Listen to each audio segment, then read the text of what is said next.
বছরের গণহত্যার গুমের দায়ে যেই 25 জন বর্তমান সাবেক সেনা কর্মকর্তাকে জেলে নেবার জন্য চার্জশিট দেওয়া হয়েছে, তারা জেলে যেতে চান না।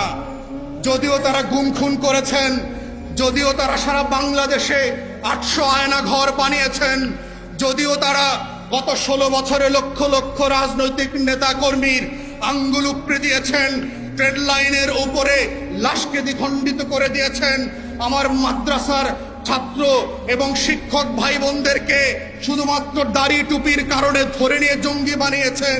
এত এত অপরাধ করবার পরেও ওনারা নিজেদেরকে মাসুম মনে করেন, ওনারা নিজেদেরকে মনে করেন আমাদেরকে এসি রুমে রাখতে হবে। আমরা কি কাশিমপুর আর কেরানীগঞ্জে যেতে চাই না। বাংলাদেশটাকে কারো বাপদাদার কাছে বেচে দিয়েছি।